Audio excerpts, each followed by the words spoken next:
Now that is magic.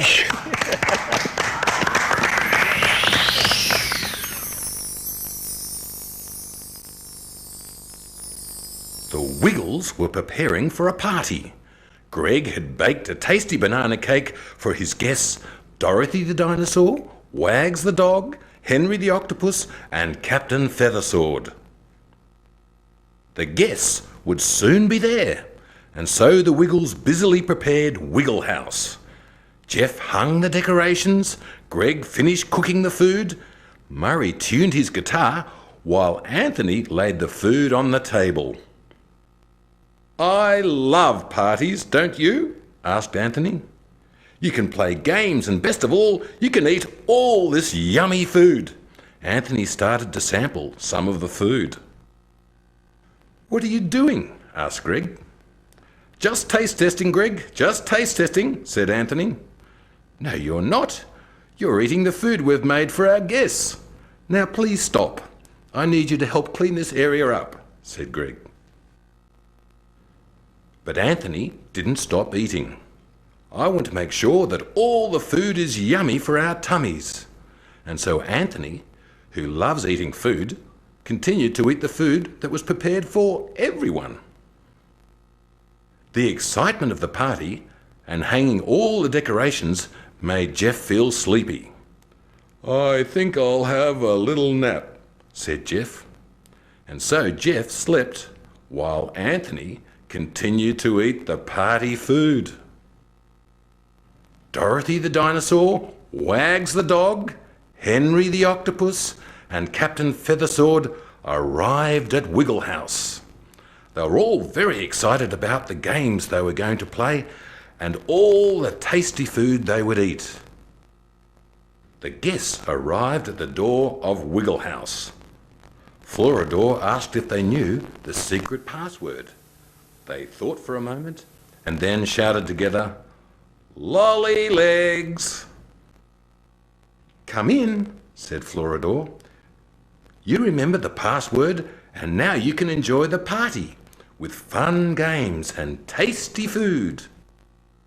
"Welcome to our party," said the Wiggles. "Hello, Wiggles. It's lovely to be here," said Dorothy. "Ahoy there, my wiggly hearties," said Captain Feathersword. Dorothy the dinosaur giggled with delight. Wags the dog and Henry the octopus jumped up and down with excitement as they saw the beautiful party decorations. Captain Feathersword asked, "Hey, where is all the party food? I'm very hungry." "The food?" asked Anthony. He had eaten most of the food, but didn't want to tell the Wiggles and their guests. Flies. Too many flies. Goodness, they are everywhere. I've got to keep them off the food, and so I've covered the food with a party cloth."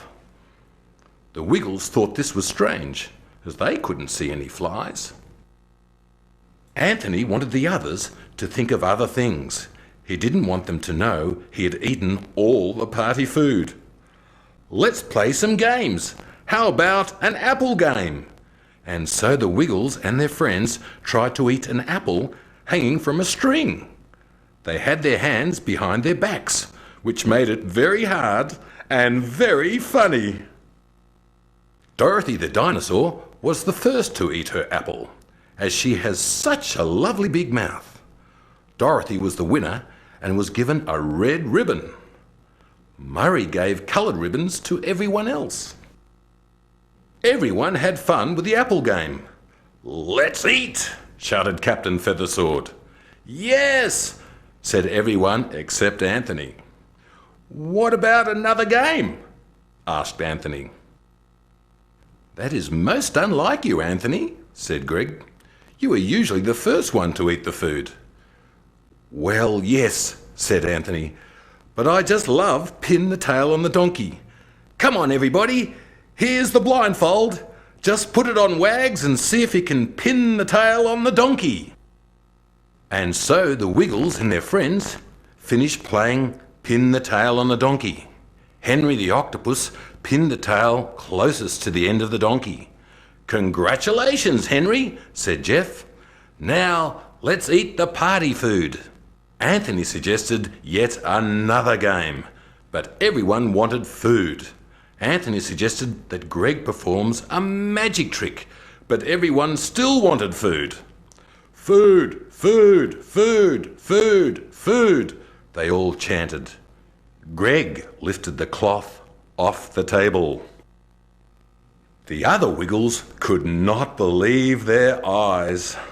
Most of the food had been eaten. I told you the flies were bad, said Anthony. Flies? I don't think it was the flies, said Greg. I think it was you, Anthony. All those sandwiches, said Jeff. All that fruit salad, said Murray. The rosy biscuits, said Dorothy. Anthony realised he had eaten too much party food. He should have waited to eat with his guests. Oh, Anthony, you love your food. Apple, anybody? Asked Anthony.